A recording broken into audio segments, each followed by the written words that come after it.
Welcome to 13 Cubed. In this episode, we're going to talk about what happens when you delete a file from an NTFS file system, at least at a high level. Okay, let's jump right into a scenario here. This is unscripted, so we're just going to make this more conversational and kind of walk through the scenario. Let's say I have a file called evil.exe, and let's say that file is 100 kilobytes in size, 100K. That implies that the file is non-resident. If you're not sure what that means, a resident file is a file that is roughly 600 to 700 bytes or less, such that it is small enough that it is stored inside of the NTFS master file table file record itself. That's a resident file. A non-resident file is, of course, a file not stored in the file record, and instead the file record has a cluster run that it references, pointing to the clusters on disk that contain the components of that file. That way that when you recall that file or load it or double click to open it, the operating system can then go grab that file and put Humpty Dumpty back together again, right? Put the file back together again and present it to you. So that's in general, at least at a high level, how that works. So this is a non-resident file. And now let's say we delete this file via the command prompt or via shift delete. We're not talking about sending it to the recycle bin. That's a whole different series of steps that happen. And if you need a refresher on that, check the top right corner. I'll link an episode covering the recycle bin. Also, it will be in the video's description. Okay, so now the file is deleted. What happens? Well, one of the first things that happens is that the file record for evil.exe is updated. One of the things that's updated, not the only thing, but one of the things that's updated in the file record is a bitmap attribute. I am not talking about $bitmap. We'll get to that in a second. I'm talking about a bitmap attribute in the file record itself. It is located at offset B0. So hex B0 inside of an NTFS master file table file record. That gets updated for our evil.exe in this case to show that the file record is now available for reuse. It's looking for work, let's say. So at some variable amount of time, that file record will likely be reused by the operating system for another file. How quickly will that happen? Well, here's the thing. I have read text that says that that will not happen immediately, but in my testing, that is incorrect. On multiple operating systems, going all the way back to Windows 8, on multiple different systems, both physical and virtual, I have seen in some cases that file record be immediately reused by another file, but it depends on a variety of factors, including which operating system and how busy the operating system is, etc. So just know that there is some variable amount of time, but at some point that file record will likely be reused by another file. Okay, the next thing that happens is that $bitmap is updated because we have a non-resident file. So the clusters on disk that contained the parts of that file are updated in $bitmap. Not the clusters themselves, but the clusters statuses in $bitmap are all updated to say these clusters are now available for reuse. Okay? What else happens? Well, do you remember $I30? If you don't, again, check the top right corner or the video's description for a refresher on the index root, index allocation, the whole concept of the virtual $I30 files, as we call them. It turns out that the directory in which evil.exe was located will have its $I30 updated, and that will cause potentially a rebalancing of that B tree index for the $I30 to update that directory listing. So again, check the episode if you need more information on how that works or need a refresher, but that will happen. Also, we have two file system journals in NTFS, right? We have $log file and $USN JRNL, or the USN journal. Both of those file system journals will be updated to reflect the transaction that took place, which is the deletion of evil.exe. And then potentially some other things, other NTFS meta files that are updated could include $secure, $quota, and things like that if they're applicable to the file, like $quota, for example, if quotas are in use on the NTFS file system. Okay, so at a high level, we'll recap. We have the bitmap attribute at hex B0 that gets updated in the file record itself. We have $bitmap that gets updated. We have the $I30 for the directory in which the evil.exe was located, which gets updated. We have the two file system journals, USN journal and log file, which get updated. And then potentially other NTFS meta files such as $quota, $secure, etc. All those things happen when a file is deleted from an NTFS file system. I am not saying that that is a completely exhaustive list of everything that happens, because it is not. That is a high-level view of the most important things you need to know that happen when you delete a file. The key concept I want you to understand is the fact that most of the contents of the NTFS master file table file record for evil.exe are going to remain intact until that file record is reused. And that includes the file's name, evil.exe, the file size, the standard information, and file name MACB timestamps, which are, of course, very important to us forensically. All of those things and more will be retained until that file system record is reused. Okay, so that's a key concept to understand. So if you've ever undeleted a file from an NTFS file system using software like Recuva, for example, which is made by the people who make CCleaner, you've probably heard of that. If you use Recuva as an example, one of the first options it tries when you want to recover a file is just to look for orphaned MFT file records, and then it would say, oh, look, I found a file record for evil.exe. It was located in this directory. It is this size. Here are its timestamps. Would you like me to recover it? And then you press yes, and then if the clusters on disk have not been reused, then it just pulls the file back out, and there you go. Obviously, the more quickly you recover the file after you've deleted it, the better your odds. That's the easy button. But what happens if that NTFS MFT file record has already been reused? Well, at that point, we don't know where evil.exe was located. We don't even know that it was called evil.exe. We've lost the timestamps associated with it. But let's say that you are tasked with recovering that. Maybe it's a very important piece of malware that the TA authored and you need to get it back for analysis because it would inform other information, other threat intel. And you really need that file back. What are your options? Well, that's where file carving comes into play. And yes, Recuva that I mentioned previously can do file carving as well, but this is a much lower level operation.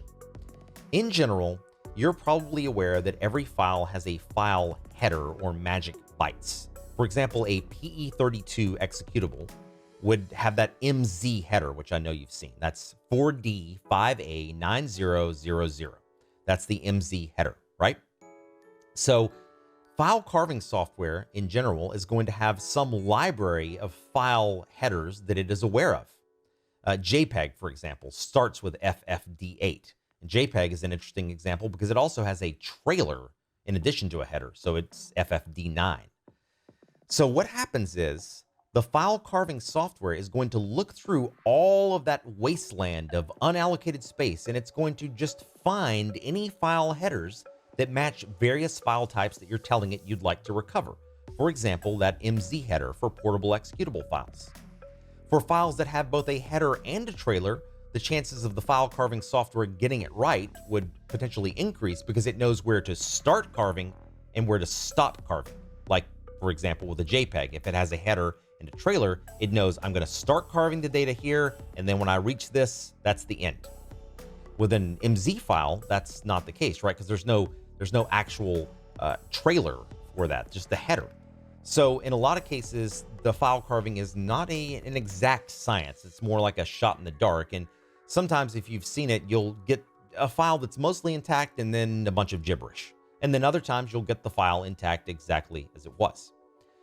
Well, let's say that you have a hash for evil.exe, the file that you're trying to recover. And of course, we've already lost evil.exe's name and original location. All that went out the door when the file record was recycled, right?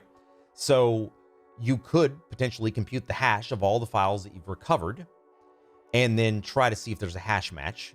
But again, with just regular hashing, not like fuzzy hashing, if even 1 byte is different, then the hash is obviously going to be completely different, meaning that you're not going to get a match potentially for something that is the file you're after.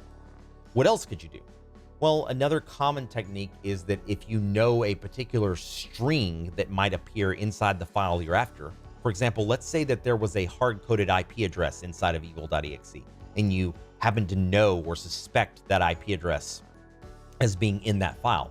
You could potentially recursively grep through all the contents of the recovered files looking for that string. In other words, maybe do a find operation in WSL, run strings against every file you find, and then grep the contents of strings looking for that IP address or something along those lines. There are many different ways to do that and slice and dice the data, but that could be, and in fact, for me, has been a way that I've been able to go in and try to find a file that I've carved out of unallocated space. But the key takeaway here is unallocated space is a shot in the dark when you perform file carving, right? You may or may not get the data that you're after. It really depends on how much time has passed, how big the disk is, how much churn there is. In other words, how busy, the transactions are on the disk, and various other factors like that. So that's what you need to know about file undeletion versus file carving, which is much more of a lower level type thing. So I think we've covered at least all of the high level things that I wanted you to know that happen on an NTFS file system when you delete a file. But again, just remember, in multiple tests that I performed, the file records were recycled immediately for files that I had newly created and then quickly deleted thereafter. In Windows 7, when I tested that, I didn't get the same results as I did with Windows 8 and newer operating systems. Some of that may just depend on how busy the operating system is and how much background processes are happening, whether or not Windows Update is running, how much disk activity there is. But just know that if you ever see anything saying that the file record will not immediately be reused when you delete a file, that is not necessarily true. Just keep that in mind. And if it is true and the file record is not immediately deleted, then again, you would have that metadata and have potentially a better chance of being able to recover something. If you don't have that metadata, then you're blind and you're just performing file carving and trying to get the information out of there. I'll mention one other thing. Some file carving software will actually put some intelligence behind it and actually look at strings inside of the files that it's recovering to try to at least provide some sort of naming context to the file itself. For example, if there is a string inside a binary that gets carved by file carving software, sometimes the file carving software will actually attempt to show you that that recovered file may have a name of, evil.exe if that string had been present in evil.exe, as an example. So just keep that in mind. But again, this varies depending on the type of file carving software, which leads me to my next thing. Let's go ahead and switch over to a demo, and I will quickly show you my favorite file carving software, which is part of a bundled piece of software called Test Disk. The actual software is called PhotoRec, which is bundled with Test Disk. And if you're thinking by virtue of its name that it only recovers photos, well, that would be an educated guess, right? But you would be wrong. It actually does far more than just photos. It can recover a wide variety of file types, and it is amazing software, completely free. It's awesome. And I'll give you a quick, a tour of how to use it, basically. So let's do that in the demo next. To get started, we're going to need to fire up Arsenal Image Mounter and mount the image on which we want to perform file carving. So let's go over to Tools, and then Arsenal Recon, Arsenal Image Mounter, and Arsenal Image Mounter. Now this happens to be the professional version that I have on this system, but the free version will work just fine for what I'm showing you. What you're going to do is select Mount Disk Image, and it already has the path pulled up here, which is d:/DFIR/images, which is where I have a couple of images stored, as you can see. And we're going to be choosing this top one, Win10 Test VM. So I will double click on it, and then you get the mount options. Disk device read only is just fine for what we're going to be doing. You can do a write temporary, which will allow you to pretend write to the image using an overlay. It won't actually modify the image itself. In our case, we don't need that functionality, so read only is fine. I'll click OK, and after a few seconds, you'll notice that it has a couple of mount points, E and F. So we can just minimize this, and at this point, if we go over to this PC, you should see E and F right there. Of course, F would be the OS partition. In our case, we don't even need to interact with it in this way. All we need to do is go and fire up PhotoRec. So I'm going to go into Tools, Miscellaneous, and then I will fire up PhotoRec, which is under Test Disk. It's actually bundled with Test Disk. You will notice two different binaries here, PhotoRec_win.exe and qPhotoRecWin.exe. PhotoRec Win is a TUI, a text user interface, whereas qPhotoRec Win is a GUI, a graphical user interface. I personally prefer using the text user interface because I think it works better and I'm old school anyway. So let's just go ahead and use it. So what I'll do is double click on this. And at this point now we are ready to go. As you can see, it wants us to select the media, and it sees the 2 physical drives within this system as well as Arsenal Virtual, which of course is what we just mounted with Arsenal Image Mounter. It's physical drive 2. So I'm going to highlight that. I'm just using arrow keys here to select, and I'm going to press enter. And now you'll notice that we have a couple of different partitions here, system reserved and OS, as well as the whole disk. We're going to be doing whole disk, which is generally what I would recommend instead of targeting a specific partition. Now down at the bottom, you've got some different options here, and I would especially like to show you file options. So if I go ahead and use the left and right arrow keys and go over to file options and press enter, check this out. These are all of the file formats that PhotoRec is going to try to carve, and there are a ton. Remember, it doesn't just do photos, clearly. So if you were after a very specific file format, you could unselect all of these and select only what you wanted, which would of course make the resultant data that was carved much lower in volume and allow you to just target what you're specifically interested in. In our case, what I'm going to do is leave these at the default options that are chosen right here, which in this case, most everything does have an X in the box, but there are a few things that for whatever reason, by default, are not checked. But, as an example, like I said, I could unselect everything, which is S, which disables everything. And then I could just check the zip archive if I only wanted to carve zip files as an example. Okay, in my case, what I'm going to do is change nothing and just press enter to return to where I was. And now I'm going to need to use the left-right keys to go back over to search. Okay, now search is selected again. Whole disk is selected. And I'm going to press enter. Now it wants to know what kind of partition it's dealing with. And of course, we can choose ext2, 3, or 4 if we have like a Linux box or something. But the option that's already selected is for FAT, NTFS, HFS+, so on and so forth. That's the one that we're going to leave it on because obviously this is an NTFS image. So I'll just leave it there and press enter. And now it wants to know, well, where would you like to write the recovered files to? Where would you like to place them? Well, what I would like to do is actually put them probably, I don't know, in my case, I'll put them on the desktop. So what I'm going to do over here on the left side is just right click and choose new folder, and I'll just call this recovered. So I've created a recovered folder here on my desktop. Now we just navigate the directory tree. So ... will go up, of course. So I'm going to keep going up. Now we're at the root. I'm going to go into C, users, Davis RG, desktop, and there's recovered right there, the folder / directory that I just created. So I'm going to choose that. Now the destination is correct. So all I have to do is press the C key as it says. So I'll press C and we are off to the races. And you can see that the file carving process has started and it's already showing you what it has found. And obviously quite a bit of stuff already has been located in this image. Now, how long will this take? I have no idea. It shows that the estimated time to completion is 1 hour, 43 minutes. Your mileage may vary on the estimation. Sometimes I've seen it be pretty accurate, other times not so accurate, but it'll be done when it's done, right? So obviously I'm not going to let the recording continue on here. We will come back when it's done, and then I will quickly show you how I search the recovered contents recursively, quickly, and efficiently using WSL2. That's right. I am actually going to use a Ubuntu 2204 Linux distro riding on top of WSL2 to do that. So I'll show you exactly how that works when this is complete. And as you can see, we are now done. 262,740 files. And you can see the full path where it saved them underneath the recovered directory or folder that I created on my desktop. All right, so let's take a look at what that looks like. I've got a Windows terminal pulled up here with WSL2. So we'll first need to change into that location, which would be under C, users, Davis RG, desktop, recovered. Now let's take a look at what we have.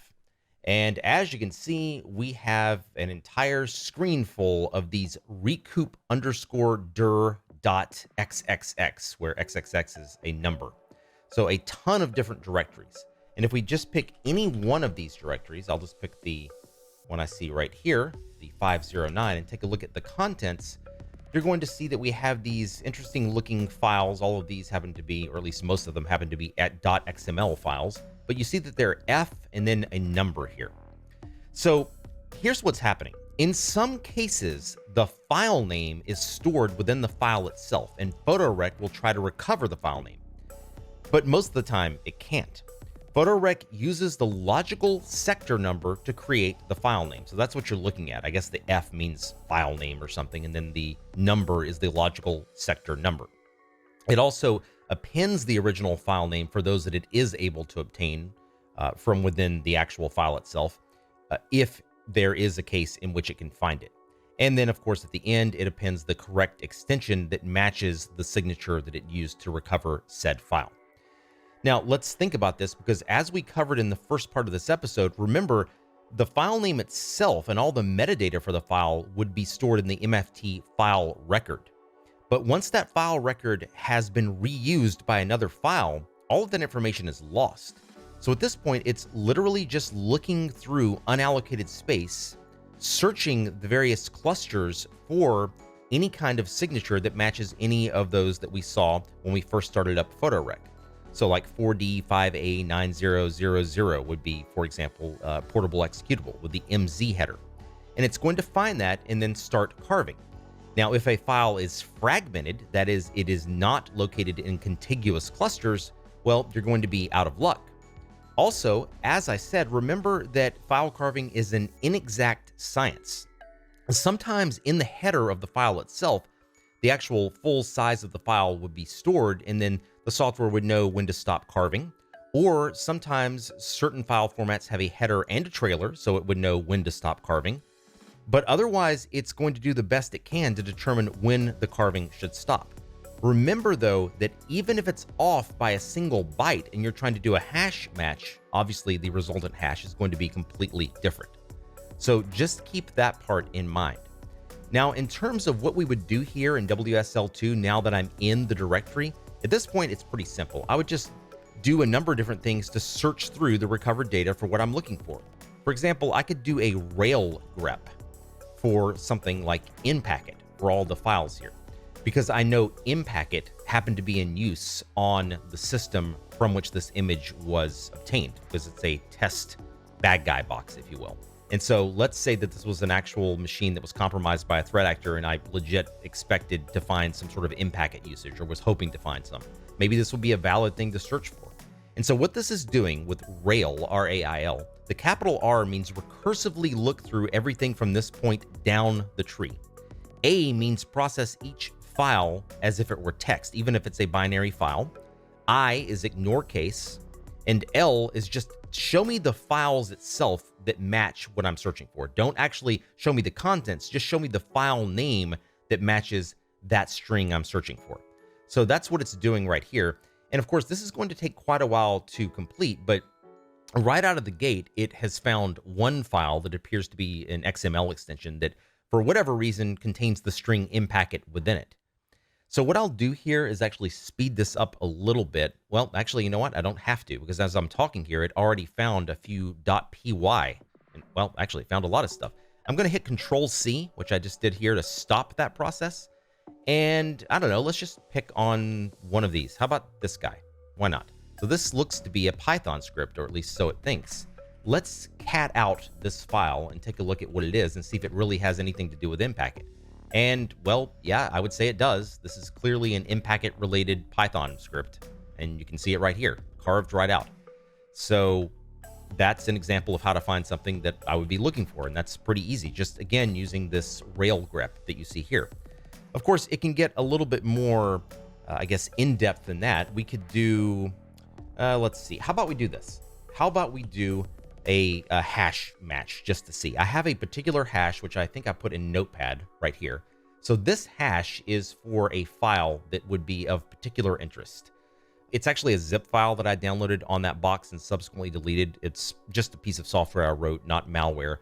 But that particular hash, let's say, is something that I'm really interested in. So what I might do is something like find, and then I'll do dot. So from this point forward, type F, so find all files. And for every file that you find, I want you to run SHA-SUM, whiwhich will calculate a SHA-1 hash. against that file. So that will do that. And then I want you to grep the matches for that hash. So again, find from this point in the file system and recursively down the tree all files. And then for each file found, I want you to execute the SHA-SUM command. And then the way you do it is this is the variable for executing SHA-SUM against that matched file. And then this is the terminator for the end of that slash or backslash semicolon. So then I'm piping that through grep and saying grep for that hash. And about the only other thing I could do theoretically is I could use a -i to make it case insensitive. So if there was like a capital B or a lowercase a or whatever, but the output of SHA-SUM shouldn't be that way. So it shouldn't matter. And then I would just press enter here and let it go. And in theory, it should find a hash match if it was able to successfully carve out the zip file that I just mentioned to you, which again was recently on the system, subsequently deleted. So there's a good chance that that zip file is floating around out there in unallocated space. Now, this may take some amount of time because you saw that there was a huge amount of files that it carved. So what I'm going to do is just like what we did before, through the magic of some video editing, I'm going to speed this process up and then come back when we have a match and see if we have a match for that matter. And then we'll carry on from there because I want to show you one other thing after this. All right, and through the magic of some additional editing, you can see that it has found one match so far and it's still going. Now, the first part of the matched file name is that F followed by those digits, which are again the logical sector number. But at this point, it's also tried to recreate the file name. So it's appended apg_win to that first part of the file. And actually, the original name of this zip file was apg-win.zip. What would happen is if you were to decompress this, you would see that within the zip file, there's actually a folder called apg-win. And my assumption is that it was able to derive the name based upon the contents of the zip file, not unlike PhotoRec using the document title where possible to derive the name of a document file, for example. At least according to the documentation, PhotoRec does have some tricks up its sleeve to try to at least regenerate that original file name. But remember, all of the file's original metadata is just gone once the NTFS MFT file record for that file has been recycled.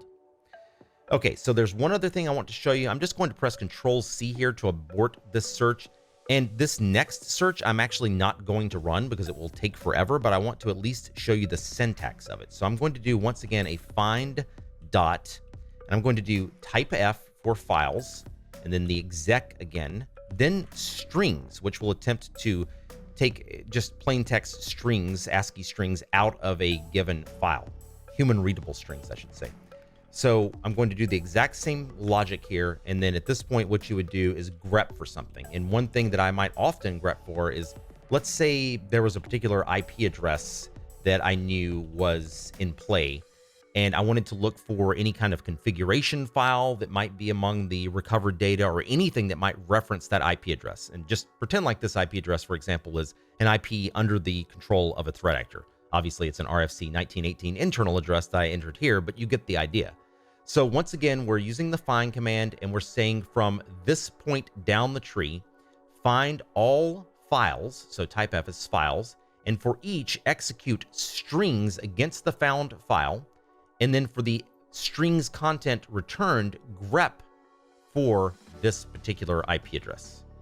And so that would be another example of how you could further slice and dice this data. And honestly, there are probably 100 other ways that you could go about doing this as well, but you get the general idea.